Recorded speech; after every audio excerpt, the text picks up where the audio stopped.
This is episode number 77 of the Homeowners Show. Whether you're DIY or looking to hire, we're here to bring you the best options and information for you and your home. I'm Craig Williams, and Kevin has left the city. How's it going, everybody? Glad you could join us today on the Homeowners Show. We're here in part 2 of our series called Getting Out of the House. And Kevin literally got out of the house. He got out of the city. He fled to San Antonio. His older brother is he's got a choir competition going on over there, and his boys have made it all the way. I don't know what, I think it's like state or something like that, but they've made it to a really big competition. And Kevin wanted to make sure that he got over there and supported them and cheered them on. So go choir. Anyway. So what's been going on in my world? I'll tell you what's been going on in my world. I've been Mr. Mom in it for like the last 2 weeks. And let me tell you guys something. There is nothing more dad than making little girls Valentines for their parties at school the last 2 nights. It has been amazing.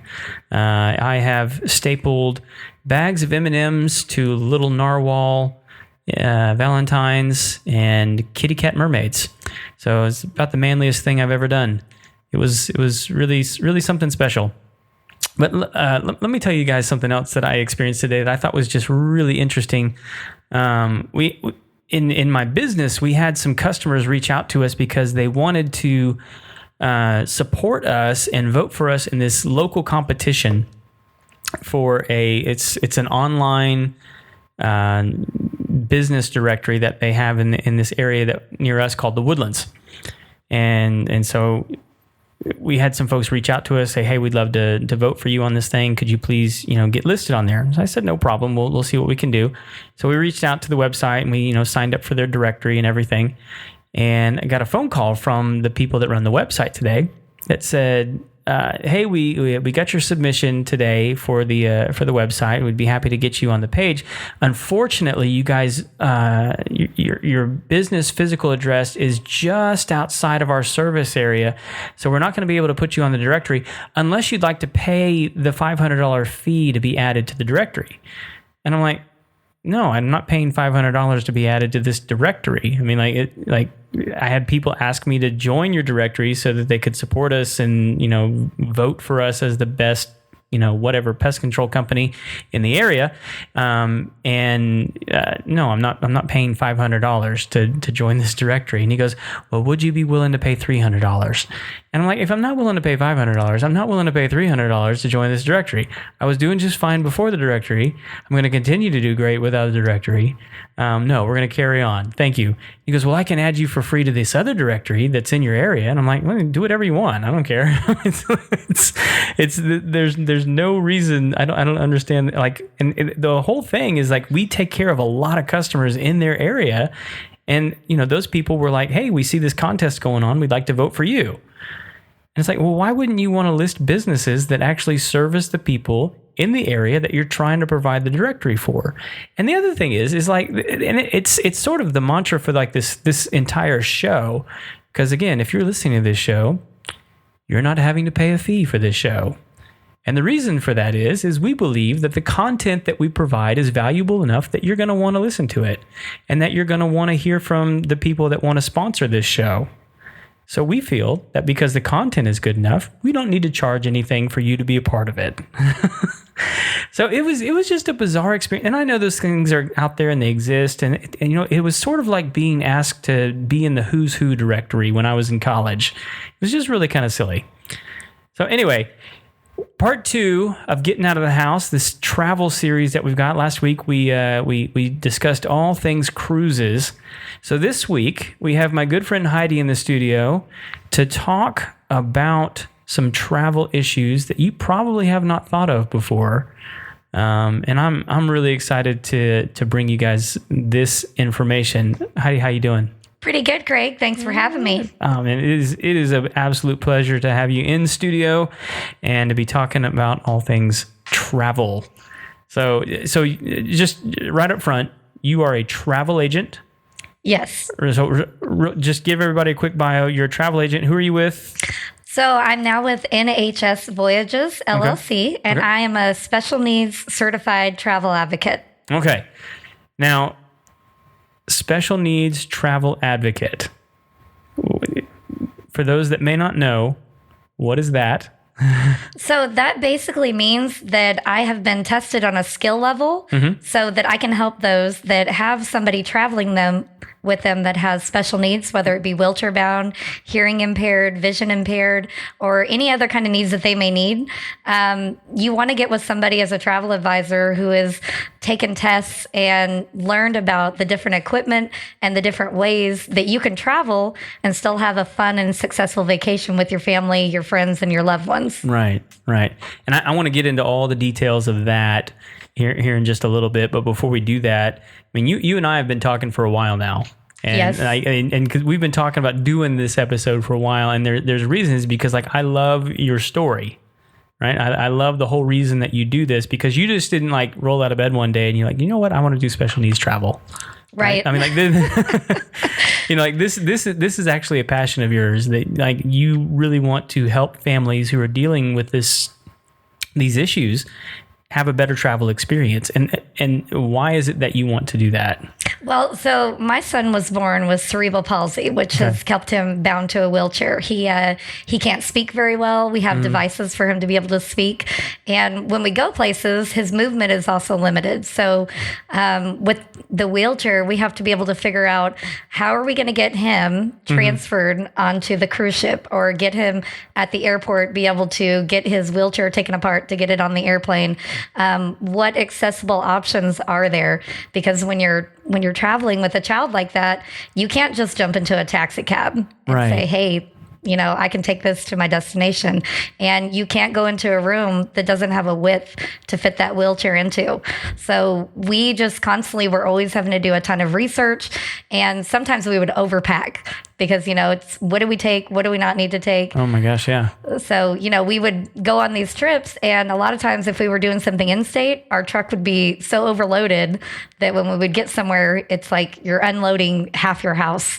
You know, think about traveling with just kids. Now you got a special needs child. So, so it just became a passion of mine. I started looking into getting a travel agent and started asking people, does anybody do this? And, you know, because it's a lot of research. It's a lot of work trying to figure out what's out there, what's available. And a lot of travel agents just didn't know. So it just became something that I thought, if nobody else is doing it, why not do it? Absolutely. So for those of us, including me, who don't have a lot of familiarity with the subject, what is cerebral palsy? So basically, there's different variations of cerebral palsy. So it can be very mild, where maybe the child is walking, but they have problems with their limbs. Okay. So the problems with the limbs can be tightening of the muscles, which is what my son has. Okay. Or it could be that maybe you don't have enough muscle control. So my son is in a middle category, kind of. Okay. He has very tight muscles, but he's on medication to help loosen those muscles up. Okay. And by doing that, he's able to actually use the device to talk for. He used to kind of be like Stephen Hawking when we first started. Yeah. We had the device with the eye gaze. So he just looked at stuff and it would basically pick it up and it would speak for him. It would pick up where his eyes were going? Yes. That's insane. It is. It's pretty awesome, the technology they have nowadays. Yeah. But now with this new medicine that his neurologist put him on, he has more control movement of his limbs. So he's able to actually use his hand. He kind of does like a finger movement with his pinky and his knuckle, and he's able to type things out to speak to people. Okay. And his sentence structure is amazing. And he's a math whiz. And we've got all this equipment now to be able to have him have an outlet to do those kind of things. So how old is he now? He's 9. He's 9. Okay. So I mean, does he go to school? How's this work? Yeah, he's in school full time. We actually have a handicap accessible bus that pulls up. It has a lift. It pulls up in our front yard. Takes him to school. He loves getting on the lift. That's like the highlight of his day is getting on and off the bus.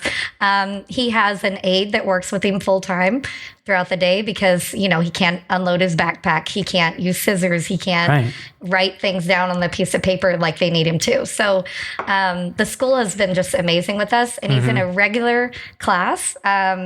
He didn't need special education because he was too far advanced for that. So he's at the same level with his peers, which is pretty amazing. Yeah. That's awesome. And like, I may actually want to, well, let's just go ahead and do that. I mean, like, was it difficult, or did you guys have to do a bunch of research to find a good school district to work with him? Actually, we've been very lucky with the school district that we've been in. His very first teacher that we ever had, she was just amazing to work with. I talk about her all the time. She helped us find the right equipment. She helped us find the right therapist. She helped us find the right medical companies to work with. And all of the therapists and everybody in that school has just continued to do that. Anytime we've had something come up, like we need a new device or we need a new wheelchair, we need a fix, we need new leg braces, where do we go? Yeah. They have just been a great outlet for us. So we just, I don't know, we've never had to worry about it. So that wasn't something you guys spent a lot of time like researching? You just kind of happened to end up being a place that was really helpful? Yes.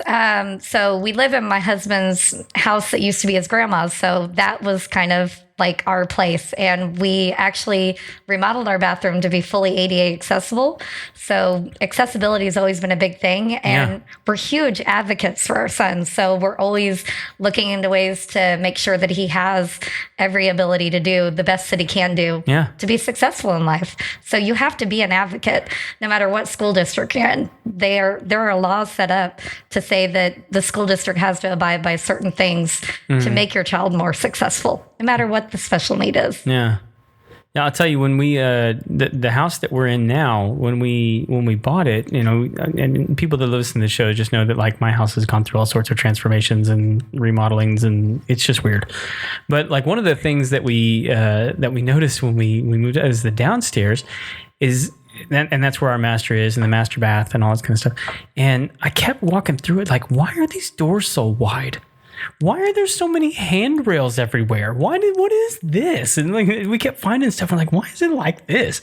And come to find out that like the person who had been living here before had been in a wheelchair, and they just needed doors wide enough. And so like our bathroom door is way bigger than like our front door, you know? And then like the door going into our bedroom is like it's a double door going into the master bedroom, and like in the bathroom there was handrails everywhere, and we're like, we couldn't figure out what was going on. Like, why is this all like this? And then come to find, we got the backstory. Like, oh, this lady was confined to a wheelchair, and she had to have access to everything in the house. And that was the only way she could do it, is they made doors wide enough where she could have free movement and go wherever she needed to go. Now, she couldn't go upstairs, but you know that she had everything she needed downstairs. So. Well, so, and which leads me to, so I would imagine with your son's situation, like he's in a motorized wheelchair? Yes. Okay. And so it's because of the medication, is he able to control that now? Yes, which it's basically a small joystick. Right. So it's very easy to operate. Sometimes with turns and tight corners and things like that, you know, he goes a lot slower, but he's been driving it since he was 4. So that's 5 years of maneuvering. So, I mean, were his muscles, I mean, like, well, I can imagine a 4-year-old, I mean, like, that's pretty impressive for a 4-year-old to be able to figure something like that, actually, now that I think about it. So, you know, with everything that you guys have experienced with him, what has made, I guess what has made, not made it difficult, but just made it such a unique experience for you guys? I mean, so my husband and I have always been the type to just throw the kids in the car and we're going somewhere. We're going on a vacation. And it's never really mattered that our son is in a wheelchair. It's always been, he's just our child. So we just need to make this work. But last year we went up to Tennessee and we got to go to the Ryman, and we got to go to some really amazing places, and we got to take an RV. Now, forgive me for being uncultured, but I don't know what the Ryman is. So it's actually the older version of the Opry. It was there before the Opry was. Oh, the OG. Yes. Okay. We wanted to go to the original theater. I got you. All right. So although the Ryman was amazing, the accessible seating was not very accommodating for our family because we're a family of 5. Okay. Most accessible seating is for one other person. So you have your handicapped person and you have the other person. But when you have a family of 5, that's really hard to split them all up. You can't sit together, basically. Exactly. Yeah. But they were very accommodating. They found some folding chairs and they made it accommodating for us. So he just enjoyed that he got to sit with his family. But where the seats were, we were so high up, it was very hard to see. Which, now that I think about it, I mean, that's the way I typically see it, like in most movie theaters. wheelchairs. It's like one accessible spot and then a chair next to that. Yes. And that's pretty typical, right? Yes. Okay. So that does make it a little difficult because if you're not familiar with the seating like that, like let's say it's your very first trip with somebody in a wheelchair and you're going as a family, right? You have to stop and think, even though they say this is accessible, how accessible? So you have to be able to know the questions to ask. How many seats are there? Will you be able to, like the Ryman, I called ahead and got the folding chairs set up. Right. But if I hadn't done that, we might have got in there before the show started and there wouldn't be an area for us to sit in together as a family. So it's definitely not easy. It's definitely difficult sometimes. But like I said, you have to be willing to go with the flow. And anybody with a special needs child can tell you that. Yeah.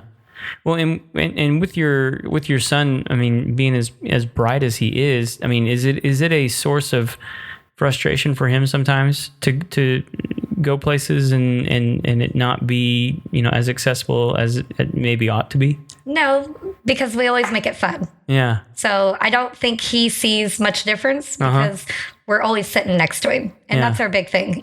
We want to be with him. Right. And we want to make it enjoyable for him. So maybe when he gets older, he might notice it a little more. But as a 9-year-old child, you're going new places, you're experiencing new things. And even when we went to SeaWorld, we go to San Antonio once a year. And last year we decided to try SeaWorld. They said that they were fully accessible. And in our experience, it wasn't as accessible as what we had hoped. I actually have another friend that has 2 children in wheelchairs that said kind of the same thing. Yeah. Like you can't sit in the splash zone. So, it's like that's the whole part of the fun. Yes. But being the parents we are, we still got him out the wheelchair and we carried him down to the splash zone. Oh, did you really? We said, you're going to experience this one time in your life. Yeah. Even if this is the only time. Well, were there other ways? And like, it's probably not that they were, trying to be deceptive with you at all. I mean, they probably really believed that they were as accessible as possible. Yes. But like from your observation, and obviously because you live this, and not only do you live this, but you help other people plan for their trips.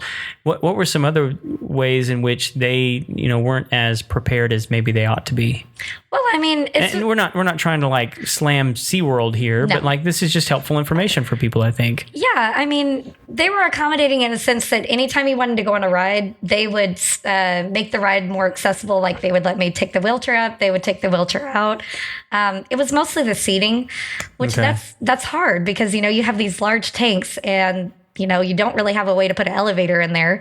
So they do have the accessible areas up at the very top. So I mean, we're coming a long way with accessibility and they're trying to do more things to make things more accessible. So I don't think that they, intentionally did it. It's everywhere you go. Right. They have to have an area that's accessible, but a lot of times to get to the better seats, you have to take stairs to go down. And that's just a lot of places. And like the Ryman, it was built forever ago. Right. So I don't expect them to be putting in an elevator to get us down to the front row. It would be wonderful if they did, but you can only do what you can do. And I think I saw this not too long. Aren't they like developing like specific kind of like mechanical wheelchairs that can do stairs now? Mm-hmm. Yeah. Have you seen those? I have. Yeah. I mean, like, are they actually like in production or are they still like testing them? And there's so many different models of wheelchairs that it's hard to say what's in production, what's actually out on the line. So I go to an Abilities Expo every year. Right. And what that is it's for the special needs community, and it's a Houston chapter. Right. So they always show you the newest products that have come out. So I haven't seen that yet. I have seen a lot of standing wheelchairs. Okay. It's the biggest thing that's out right now. Yeah. I'm gonna have to do a little research. I'm almost certain I saw like a video of like one that was like could do stairs like pretty efficiently. Like it's not like super fast, but I mean like just the ability to like master the stairs. Yeah, that'd be worth it. Absolutely. I mean, especially for a situation like that where it's like, hey, this is like a stadium that goes from the top down. Mm-hmm. It's going to be next to impossible to put a elevator in or a ramp that's like safe. So yes. So yeah, that would be an awesome invention though. I mean, whoever's making that, I need to do some research myself. Well, if they haven't yet, we might have a new business idea that this is patented. We just need a couple of engineers. That's what we need. TM. But oh man. So, well, so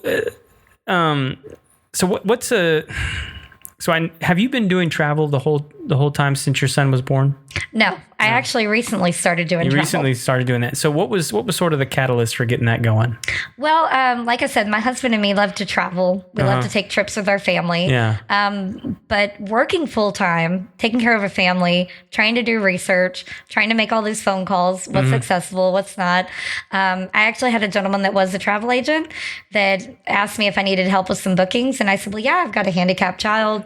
You know, it's really hard to find out all the different details. And since he's never really lived that, he wasn't really sure where to direct me, even to somebody else. And I mean, I appreciated his honesty. Yeah. I don't really know where I can go with that. Yeah. So I really started thinking that there's got to be other families out there. And I actually had a client reach out to me that kind of has a similar situation, but she's elderly, and she said, you know, this has affected her more recently. Yeah. So now she loves to travel, but she feels like she's a little more trapped as to what she's able to do and not able to do. And she said, I've been looking for an advisor like you. I didn't think they existed. So, you know, I felt like this has got to be something a lot of people have to be looking for. And is that because she has someone that she's looking after that's special needs, or she has some situations in her life that makes it difficult to travel? She has her own situations in her life that makes it difficult. Yeah. Okay. So that was definitely awesome, you know, to have that first person reach out to me and say, I literally was looking for this yesterday and I found you on a post on Facebook. Because I can imagine there's situations where like you have, a husband and a wife where one of them, you know, ends up with a debilitating situation that makes it difficult to travel. Yeah. You know? And even if you don't have a full-on disability, let's say you fall and break your leg a week before you go on vacation. Yeah. You know, canceling, sometimes you don't always get a big refund back. And maybe you've been looking forward to that. Maybe you got time off work and now you broke your leg. So you have to think of, now what do I do? Do I have to cancel? Yeah. And if those people call me, I can help them get a wheelchair while they're on vacation, a beach wheelchair, all the accessible options so they can still go on that vacation and enjoy it. So you would have been really helpful back in the day when my folks got married, because I don't think I've ever told this story on the show before. It's one of the famous stories in my family. Is the week before my parents got married, my dad basically put himself through college rodeoing. Wow. Yeah. And so the week before they got married, he was at a rodeo, bulldogging, and snapped his leg in half. Oh my goodness. And so he had to, the wedding photos are fun. I'm sure. He's in a hip to toe cast, and he had to go down the aisle in crutches. And they had to get like a custom tux and like tear the leg off because it wouldn't. It wouldn't fit. Yeah, this was back in the late 70s, and they made like massive casts on the legs whenever you broke a leg. So yeah, they went on their honeymoon with my dad in a full hip to toe cast, and I don't know where they ended up going. I don't know what they did, but that probably would have been helpful to have. It probably would have. So, see, that's a good outreach for people that are getting married. Yeah. It could always happen. It was even one of those, like, you couldn't bend your knee, like, kind of, like, it was, like, all the way, like, you were stiff kind of a deal. I'm kind of interested to see those pictures now. They're good pictures. You can definitely see the hint of anger in my mom's eyes. I'm sure. Right before the honeymoon. So, she got over it. They're still married. That's good to hear. Oh my goodness. All right. So let's maybe start breaking this down into some categories and so what are some of the areas when people come to you that they're looking to get help in? And so obviously you're very familiar with like wheelchair accessibility and some other things, but like, so what are some of the other ones? Well, another one is maybe somebody with an oxygen tank. Okay. And that's something a lot of people I don't think really think about. But there are different regulations. Like if you want to go on a cruise ship, you can actually just rent the oxygen equipment. So you don't have to lug it all the way onto the cruise ship. Okay. So I work with a company that does that. If you want to fly somewhere, there's actually FAA regulations because you can't just bring any old oxygen tank on the plane. Yeah. Exactly. They usually want you to use theirs while you're on the plane, and then you have to charge it for a certain amount of hours. It has to be like 150%. So basically, if you have 4 hours of flight time, you got to have at least 6 hours of oxygen. Makes sense. Just in case. Just in case, yeah. Yeah, because you just never know. So that's something that's pretty amazing that I work with a company on that. Also, walkers. Walkers are a big thing. So if you're taking your grandma on vacation with you and maybe she's never been to Jamaica, you say, hey, grandma, let's just take a family trip. Well, grandma might not be able to get around as good as the rest of the family. Yeah. So she may need a walker. And if she doesn't have one of her own, or maybe she even wants a wheelchair because maybe she wants to go on some of the trips with you guys, but she just can't walk as much as you guys can. Yeah. So you could, potentially rent a wheelchair to take with you guys on a trip, take grandma with you, maybe even have a walker with a seat on it. Yeah. So if she wants to walk herself, she can. And then when she gets tired, she can stop and sit. Yeah. So I can help with excursions on that as well. So we can find ones that are shorter in time. You don't want to take grandma on a 6-hour excursion where she's hiking through the woods. You might want to do like a 2.5-hour swim with the dolphins where grandma can sit and watch the kids playing in the pool. So also, autism is a huge need nowadays. It seems like that's a growing one. It is. So Royal Caribbean has actually been noticed as autism friendly. They're like the highest cruise ship with the certification. The really cool thing about going on cruises with somebody with special needs is they will give you a pager or a cell phone while you're on the cruise ship. And basically what they'll do is while your children are in the camps, they'll page you if, something happens. Right. Also, children with autism and Down syndrome and different things like that, sometimes they're not always potty trained. Not by the parents' fault. It's something that happens with all special needs kids. My son took a long time to potty train. It's amazing that he's potty trained. But most cruise ships will work with you on that as well. They usually say they have to be this age and they have to be potty trained. But if you have special needs in your family and you have a child that's not potty trained, they'll work with you with that. Okay. It's pretty amazing. And then they also have Autism of the Seas, which is a separate cruise line that works with Royal Caribbean. And their cruise line is amazing because they actually have a one-on-one person. So let's say like your child is so high on the spectrum that they can't just be left in a classroom with a group of children. They need that one-on-one. Right. So Autism of the Seas actually gives you a personalized caregiver on the cruise.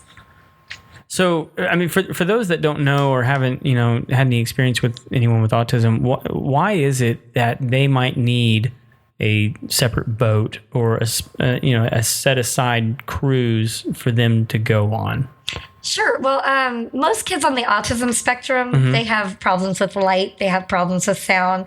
They have sensory issues. Maybe they're more sensitive to those kinds of things, right? Exactly. So having those sensory, auditory issues, it can disrupt a vacation because you're on a cruise ship. There's, thousands of people walking around. There's games and lights and all these exciting things going on. But if you have autism and you're having an issue with the lights and the sounds and you need to be able to have a calming, relaxing way to get out of that. So Royal Caribbean actually has sensory toys, and a lot of other cruise ships do too. Royal Caribbean just kind of set the bar for it. Right. So they have like sensory, auditory friendly toys and games and things to do.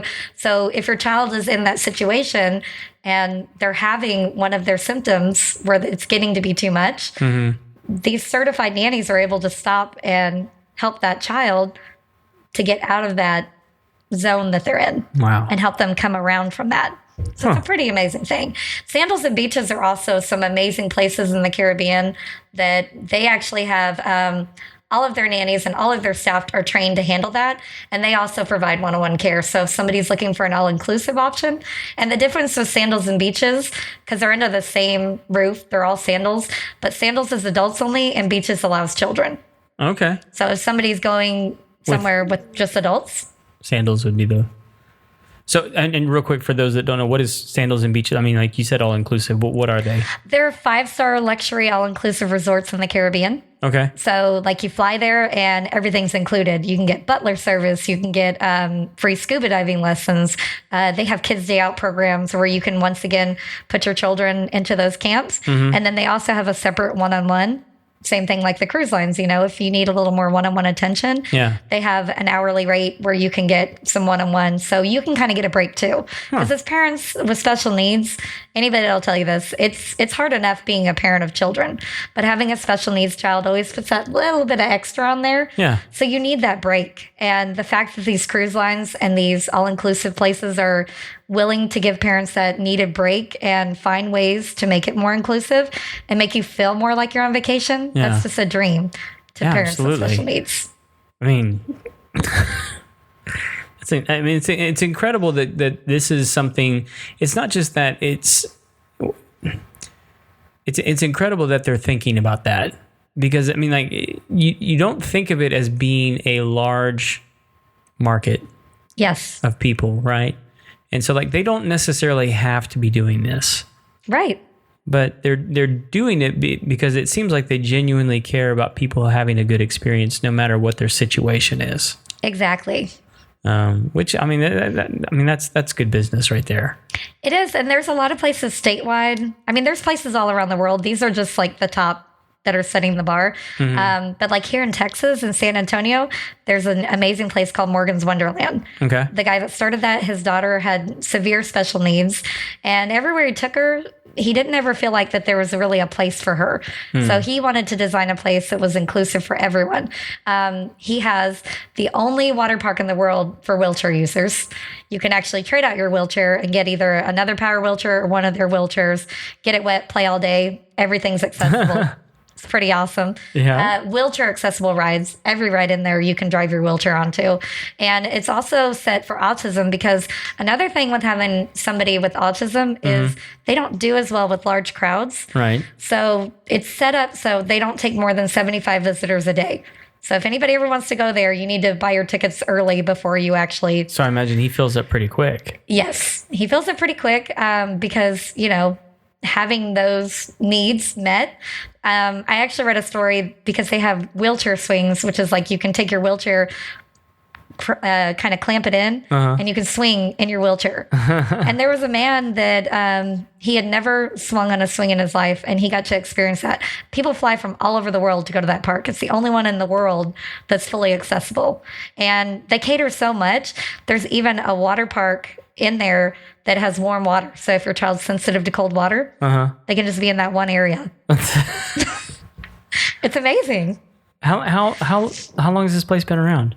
Well, I think since 2010, but the water park's only been open about 2 years. Okay, wow. So it's relatively new. Yes. I mean, it's only 10 years old for the whole thing. Yes. It takes a while for you to get notoriety and like people to get the word out. I mean, and like, it's San Antonio. I mean, like, it's not like it's a destination place because of the Alamo, but like not a lot of people are going there for like anything else. Yes.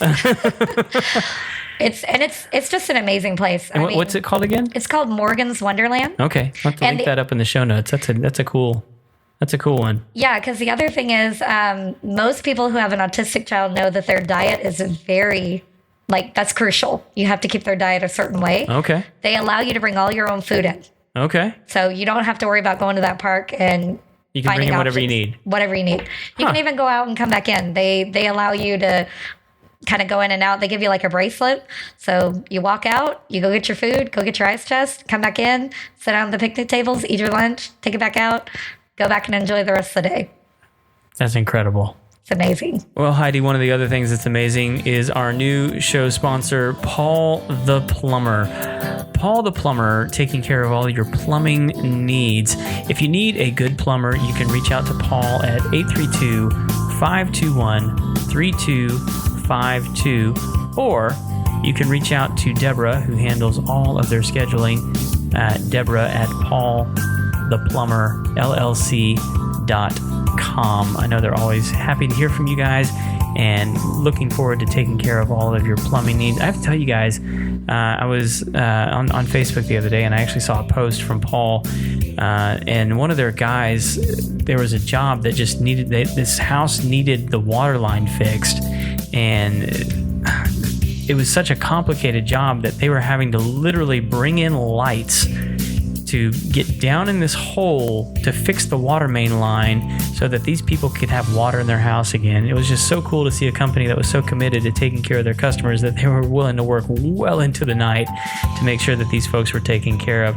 So if you want quality care and wants to get your house taken care of or your business taken care of, give Paul the plumber a call. Again, at 832-521-3252. I know they'll get you taken care of because they've told me that they will.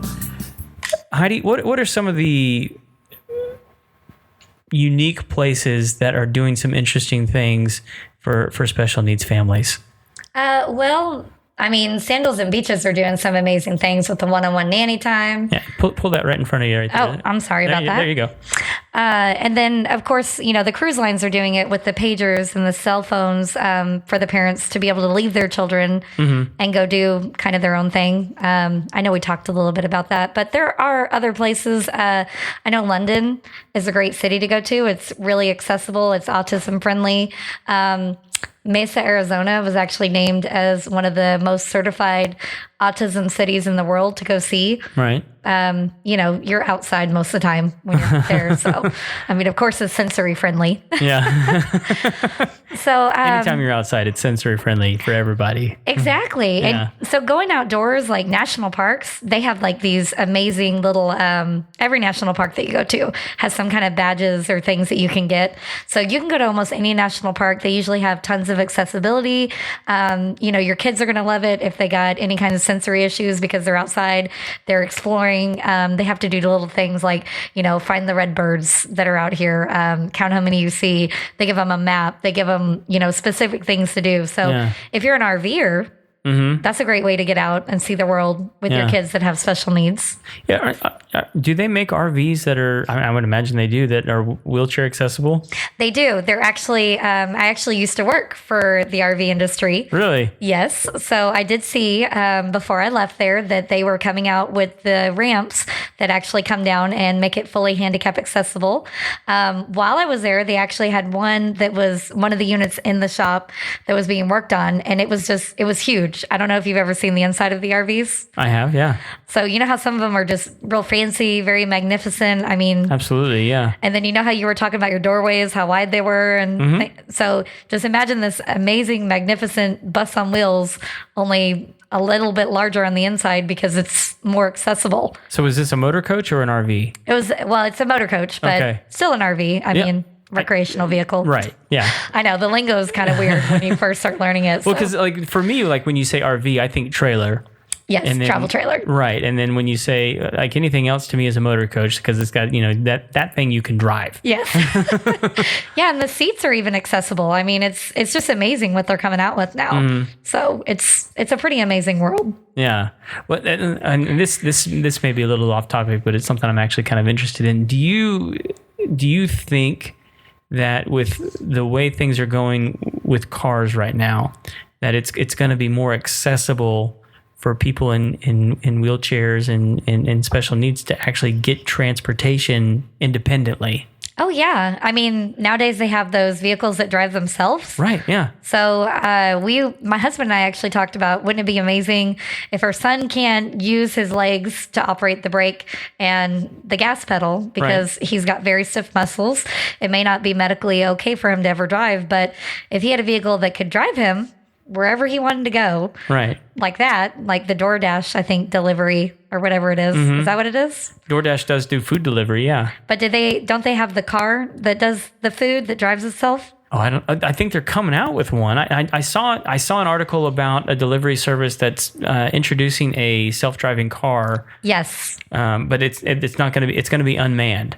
Yes. Yeah. But something like that for my son, it could drive itself. He could just tell it where he wants to go, get in, with his wheelchair, because they do have wheelchair accessible vans where you can drive right up to the steering wheel. But maybe if your limbs aren't able to actually, maneuver the pedals or the steering wheel, because medically you have to be able to drive it. Right. So between those two things, I don't see why it couldn't be a possibility. Yeah, well, I know Teslas, some of the newer Teslas are fully self-driving capable. Yes. Now, you're not allowed to let them do that. I mean, there's certain things that they have to implement on the vehicle. Like you have to have It's so funny. You have to have your hand on the wheel every so often with these cars. Yes. But so like now there's guys that are creating these hacks to get around it. So they buy like these hand clamps that you can put on the steering wheel. It's weird. I tell you the other thing that's weird is they have these drones in Dubai that are like taxis. Have you heard about these? I haven't. So it's for like luxury hotels and things like that. But basically it'll take you from building to building, but they're self-contained, self-piloting drones that take people from building, because the buildings there, most of the buildings are so tall and the suites are up on the top. Yes. And so they hire these drones to come pick their execs up and take them from one building to another. And it's incredible to me that we have that, but not self-driving cars. We can do the drones, which I would be freaked out. A little bit. I have no control over that, and so like it would just bother me. Like I would need like a joystick or something. Like in case of emergency, you can crash yourself. Right, something. I need some control over the situation. I mean, the future though, there's so many possibilities because technology being where it is today, like what you said with Tesla and with the drones and just everything. So we just don't know where it's going to go. Right. But they definitely have so many accessible options. Like I was saying about that Abilities Expo I was telling you about before the show. They show all the new products, all the new vehicles that are out, all the new, I mean, you have a world of things to go look at, right, to see what's available. I don't see why it couldn't happen. So, because I think you brought that up a couple of times. What have been some of the cooler things that you saw at the expo you went to? So the standing wheelchair was one of the coolest things. You basically get in the wheelchair, you're sitting down, and they actually took a video of my son. He was one of the first ones to get to try out this standing wheelchair at the Abilities Expo the year that we went. Yeah. So it was his first time standing up on his own. You basically switch the joystick, you push the button, and you stand up into a full standing position. And then you can push it again to sit back down. So you can drive it everywhere you want to go. And let's say that you have limited mobility, but you can't ever get to the top shelf. And maybe you want to go to the grocery store and go shopping and get the cereal, but it's on the top shelf. Well, right. Now you got this standing wheelchair where you can get up and do that. So it's pretty amazing. They have bicycles now that are built more towards accessibility. So you can actually like put your child in the front. It's kind of like a seat. And you can bicycle around, and they have a nice little area where they can be secured. Rock climbing wall. They have an accessible rock climbing wall. It's just, it's amazing what they have there. But it's not just about the equipment. It's about the resources that are available. Yeah. And there's always new resources out there. Like one of my good friends runs a nonprofit. She's trying to make the world more accessible because both of her boys are in a wheelchair. So there's just a ton of awesome resources out there. Is this the friend you were telling me about before the show that Tim Tebow built the house for? Yes, Tim Tebow built the house and Fixer Upper. Fixer Upper. Yep. Is that what's? I think you told me what station that show was on. Oh, I can't remember the station, but it's the Cop Family is what it's called. The Cop Family. We'll have to see. I'd see if I can find like a YouTube video I can link up on that because that's an incredible story. Yeah, Tim Tebow basically built them a fully accessible home for both of their boys.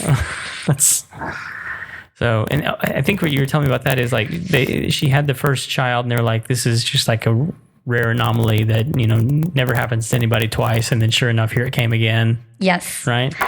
Yeah, and they've had a lot of problems finding the right medical necessities because cost-wise, when you have a special needs child like that, it's not always easy to find the finances to fund everything that they had to do. So I know Melissa had told me a little bit about it, and she had let me know that sometimes they had to make really hard decisions on what equipment they could afford and what equipment they couldn't. And they have went, to the state, and now they're in a good position where they have everything that they need. But, back then when they didn't have a good home and they didn't have the accessible options and they were both working and both trying to find out what resources were out there, it's not easy. And she has a book actually that talks a lot about, it's a very inspirational story.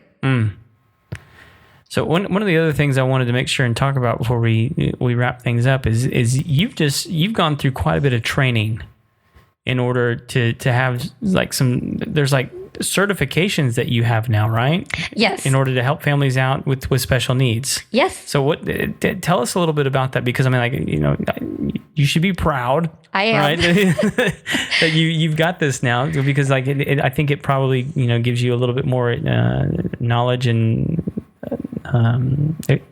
equipment is probably the word I don't know what the word I'm looking for, but like you have more tools in the tool chest now, right? Right, exactly. Yeah. So tell us a little bit about that. So I'm a certified special needs travel advocate, and basically what that means is it sounds very official. It's very official. Very official. I love it. Got my little lapel here. Is that your little? Okay. Yeah. So basically, what that means is I had to go through some different training courses because personally, I know a lot about wheelchairs and what's available. I felt like I probably got through the tests a little easier than some other people may. But the testing kind of lets you know what to look for, what kind of questions to ask. If somebody calls me and they need a wheelchair, I need to know how tall they are, how much do you weigh, because a heavier set man can't fit into something that a normal person can. And if somebody's got a small child, they need a different size wheelchair than that bigger man may. If somebody's on oxygen, you need to know how much oxygen do you use. Is it something that you need every now and then, or is it something that you need full time? If somebody does need a walker, what kind of walker do they need? Do they need one that just helps them walk, or do they get periods of leg pains or cramps so that maybe they need a way to sit? People may even need a Hoyer lift, which that basically is maybe you can't transfer that person into the bed independently. Oh, you mean you're not strong enough to actually, I got you. Okay. So they have to bring their own slings and their own chains from home, but that Hoyer lift is a lot to put onto a cruise ship. So if somebody does have somebody who's bedridden, not only can you get a Hoyer lift, but you can also get a special bed that's accommodated for that. And that's a lot of equipment that you don't have to bring. Yeah. So having that kind of certification and knowing that I can help those clients who maybe never thought travel was a possibility is amazing. Now, I'm not actually certified autism travel agent yet. I know a whole lot about autism, but that's actually a separate certification that I'm working on right now. Oh, okay. Which is pretty awesome. Yeah. How long does it take to get something like that? Sometimes it could take about a month. It just depends on the training that I go through, because every certification is different. Right. And you never know for sure until you're going through the courses, because if you don't pass it the first time, you got to take it over again to get to the next segment. So some are very extensive, and some of them you just breeze right through it. Okay. But for me, because I've lived it, I feel like sometimes the testing is a little easier on my end because I'm going through it every day. Yeah, I mean, you kind of like organically experienced it. And so like, it's like, oh, these are the questions that I sort of figured out how to ask along the way. Yes. Right? Yeah. Or these are the things that I already know to look for, like grab bars, wider doorways, looking for the lip, the zero gravity entrance pull, which is like a pull that you can take a beach wheelchair and roll it right into instead of having, no entrance. You have to take the stairs to get into this. So there's a lot of things that I look for my son that now I'm able to look for these people, but I know a little bit more about other things. Like I don't live with autism on a daily basis. Right. I know a lot about it because I have a lot of friends with kids with autism. I don't live with oxygen on a daily basis, but there's a lot of people out there that I'm sure do have somebody with that need. I don't have somebody who needs a walker, but I want to know about these kind of things because my son isn't the only need that people have. There's a lot of people that have differentiation of needs. And somebody may have somebody with autism who's in a wheelchair. It can be both. Yeah. So have you dealt much with issues of like blind and deaf or in any of those areas? So I haven't personally, but I do know that hearing accessible rooms are a big thing nowadays. And are you familiar with what is in a hearing accessible room? No. Okay. So let's say you take grandma with you on that trip and you guys are on a cruise and grandma forgot to put her hearing aids in, but you said, hey, grandma, at 9:00, I'm going to come get you. We're going to get off the ship. We're going to go into the port. But grandma can't hear you knocking because grandma forgot to put her hearing aids in and she's getting kind of irritated because you didn't show up at 9:00. Right. Well, in a hearing accessible room, there are lights. Flash. Yes. Okay. To let grandma know there's somebody at the door, there's somebody calling, there's somebody. So a hearing impaired room is an amazing thing. And it's available in a lot of hotels as well. Braille is a huge thing. If somebody can't see very well, they need that Braille. Right. Because Braille is something that most people may not think of, but it's the only way they can get around. Exactly. And every cruise line has it. Most hotels have it on theirs as well. And airlines actually cater to disabilities as well. So if you do have somebody with a hearing impairment, a visual impairment, special needs, when you call me, I'm able to say, hey, these are the things that my clients need. Right. So it's expedited. If you have anyone with special needs, you're usually expedited onto the plane. So you're one of the first. I always tell my son, he gets us VIP entrance. Yeah, that's right. So same way with the cruise lines, you're expedited on. You're the first ones on, you're the first ones off. Because they know your child can't stand in those long lines. Your elderly grandma can't stand in those long lines. So Right. they make it enjoyable. Yeah, absolutely. Yeah, I was actually at a meeting. I think it was about a month ago now, and I ended up meeting a real estate agent that specializes in finding homes for deaf people. That's amazing. Isn't it? Yeah. And my initial thought was that would be an amazing podcast. But who would listen? That was my second thought. I was like, well, it just like we may still end up doing it just because it's fascinating to me. It is fascinating. I mean, because there's lots of things that you don't think about that they need because they can't hear. Yes. And so, like, what would they need in a house? I mean, it's just like my mind immediately started. I probably cornered this lady longer than she wanted to be cornered because I was just peppering her with questions. She's like, "Who is this guy?" That's amazing, though. I mean, because even though those people in particular may not be able to listen to the show, there's definitely other people that will hear that. They can say, hey, my brother's looking for that. Right. I know this agent now that I can call to help my brother or text. Yeah. A couple of people I've mentioned that show topic to have said that. It's like, no, everybody knows somebody. And that's how you get people the right kind of help. That's exactly right. So we'll probably end up doing it. It was just like the irony of it that I get that. But no, I think it would be a great show. I really think a lot of people, because the deaf community is not one that's talked about as much anymore. It actually used to be. It did. It did. So there's a couple of jokes I could make there that are just inappropriate, but Please don't. I won't. So, and on that note, you were actually telling me earlier about the way in which people sometimes approach special needs people. Yes. And how that can sometimes be a positive experience for those that are special needs or a negative experience. And you gave me a couple of examples of the way that you've seen some people been approached. Yes. Just for the people listening to this show that may have a little bit of awkwardness in themselves, not having been around that much, could you give us some examples of some ways that you've seen this not handled well? Yeah. Because I think that sometimes it's good to hear that, like, one, other people are as dumb as me and maybe have not handled this right, and that there is a better way to engage. Yeah, I definitely agree. So, like, my son has cerebral palsy and he's in a wheelchair. It's very common for people to walk up to me and ask what happened, because as humans, we're inquisitive. Sure. I mean, why would you not want to know? Especially if it's somebody I'm making a friend with or somebody that wants to get to know more about him. They need to know the backstory. Right. Backstory is always the best. So asking something like that, hey, what happened? And most people feel weird just asking that. Right. Can you tell me what happened? Because I think people watching from the outside might go, well, that's a really rude question. Yes. But it's not. We're humans. Like I said, we're inquisitive, so it's natural. Right. Yeah. But I did have somebody walk up to me once and ask what was wrong with my son. That's not necessarily a good way to approach the situation, because there's nothing wrong with him. And I think when you were telling me about, like, they actually said that, like, in front of him. Yes. Who's fully capable of understanding what he just heard. Exactly. Right. Okay. Yeah. So then he might be thinking, what is wrong with me? Is there something? I didn't know there was anything wrong with me. I got something in my teeth. So yeah, it's just wording it properly. Most parents with special needs kids have no problem telling their story, because usually they're inspirational stories. Right. So if you want to ask somebody, they're usually open to unless they're having a bad day, like anybody else, they may not want to share. But the other thing is when we went to the Abilities Expo, we actually met these two women that were just gorgeous, and they were both in a wheelchair. Both had different special needs, but they had won the Miss Texas Wheelchair Beauty Pageant, which I thought was amazing that they even have that. Didn't even know.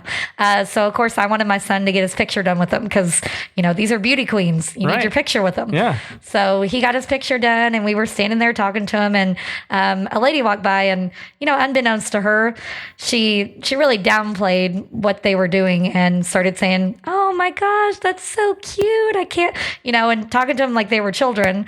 And you just saw these girls' face just drop. Like, I can't believe she's talking to us like that. How old were these girls? They were probably in their 20s. Okay. So they were old enough to know, and so that lady, I don't think meant any harm the way she said what she said. Right. But these are still humans. They still want to be interactive with people, and they don't want to be talked down to like what they're doing is any less significant than what you or I would be doing. Yeah. And talking to them face to face and carrying on a conversation is the best way that you can get in touch with somebody with special needs. Most of them have great sense of humor. Right. Yeah. As I believe we've talked about. So it's an amazing experience to get to know somebody with special needs. They're an inspiration, and they make you feel better about being alive and being a person and getting to be involved. Everybody who's involved in Tanner's life, I'm Tanner's mom. I'm not Heidi. I'm not your local travel. I'm Tanner's mom. Yeah. He's my extreme VIP specialist. He's the star. You're the supporting cast. Exactly. Our world's centered around Tanner. and you're okay with that. I'm very okay with that. He's just amazing. That's amazing. You have an incredible family and an incredible story. I really appreciate you coming on the show and sharing it with us. I really appreciate you having me. Yeah. Is there anything that we haven't covered that we need to chat about? Well, do you want to talk about what I left and what I don't know if you still want to talk about that. Are you talking about the questions at the end of the show? Yes. The final four. Final four. Yes, let's do the final four. All right, so these are the same four questions that we ask all our guests at the end of every episode. It's what you all anticipate and long for every time you download the Homeowners show. All right, so the very first question. What is the one tool you won't leave the home without? My iPad. Your iPad? Yes. It's a great way to show people my resources. There you go. Now, see, the number one answer on the Homeowner show is my phone. Huh? You were the first one to say... My iPad. My iPad. It's a little bigger. That's right. And I may have left home without it tonight. Oh, no. Because I'm in studio, so I didn't think I needed it. You hypocrite. I know. My goodness. All right. So, question number 2. Hang on, let's see if I can remember this because Kevin's not here. Kevin always asks the questions. So, what is a job you walked away from? Well, actually, I worked in the RV industry. Yep. And I made a lot of money working in that industry. I was kind of I wasn't like a manager, but I was just somebody that my manager talked to a lot. And I loved my boss. I loved my job. It was a great job. It paid really good, but it wasn't my passion. Right. And I've always had a heart for special needs. I've always just, I love sharing my story about my son. I'm sure you can tell. Yeah. So it's just something that it was like, now or never, I mean, when you really have that passion and you see an opportunity, why not go for it? Absolutely. So I just left and said, I'm going to do it. Just took a big old leap. Big old leap. That's awesome. It's been amazing. Well, I'm glad it hasn't been bad. Well, I mean, we all have our bad days, but it's been more amazing than bad. There you go. All right. Question number 3. How do you wind down at the end of a long day? I'm a movie addict. Oh, really? But old school movies and romance. Like, what are we talking when we say old school? Like Gone with the Wind. Gone with the... Oh, okay. The King and I don't know. I'm a hopeless romantic. Okay. You probably never heard of Kate and Leopold. I know Kate and Leopold. Yeah, stuff like that. Okay. So no, I'm an old movie buff myself. So I like some of my favorite movies are the older stuff. So they were timeless. I mean, you don't get that anymore. No, not at all. In fact, if you're a big Gone with the Wind fan, for my wife's birthday this year, it's her favorite book. So I found her a first edition. That's awesome. Yeah, so she just finished reading it, and she's fixing to put it in a case on the wall. So she was real. That was one. I was super lucky to find it. Yeah, that's a rare book. Yeah. So, and I just found it in a bookshop. I mean, it was somebody had sold it to the bookstore, and that's amazing. Yeah, it was crazy. That's amazing. So anyway, I got husband points for that one. Good job. Thank you. I do it all for the score. So the fourth and final question, what's one of the best pieces of wisdom or advice someone's ever given you? Well, actually, Catherine Bitts is the girl that owns the travel company that I work with now. Okay. And her best advice was chase your passion.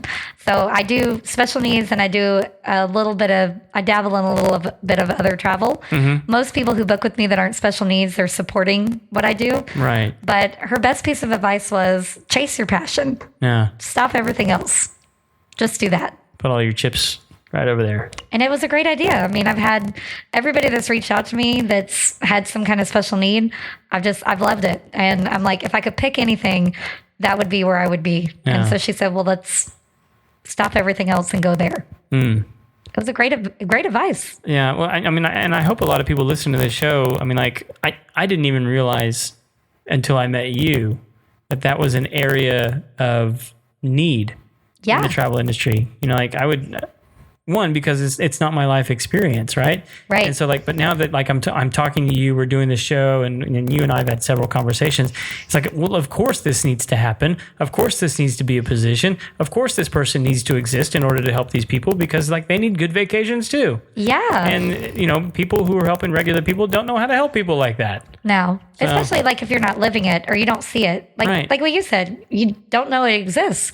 Yeah. How can you help somebody if you don't know what's out there? Yeah, you don't know the problem. How can I find the solution? Exactly. All right. So the fifth and secret question of the final four. Ooh, there's a secret question. There's a secret question. How do people get a hold of you if they want to find you? Well, they can call my cell. 936. You giving out your cell phone on the Homeowner Show? I will give it out. I'll tell you. Is that a bad idea? It's risky business. I don't mind. I mean, fire away. But they can call me anytime they want to. All right. Or they can text. Oh, okay. Which is also a great way to communicate if you don't want to have to make phone calls. Yeah. So, easiest way to get a hold of me, okay. 936-207-0838. Or you can shoot me an email, hlsmith, SMITH, at nhsvoyages.com.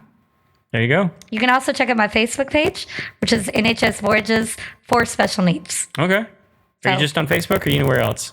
Well, we have a website, but it's the owner's website. It's nhsvoyages.com. Mm-hmm. So they can go there. And if they get a hold of Catherine, she'll direct them over to me. Okay. Say, hey, Catherine, heard about you on this podcast. Need to get in touch with Heidi. Awesome. She's actually revamping her website a little bit, so it'll have me on there.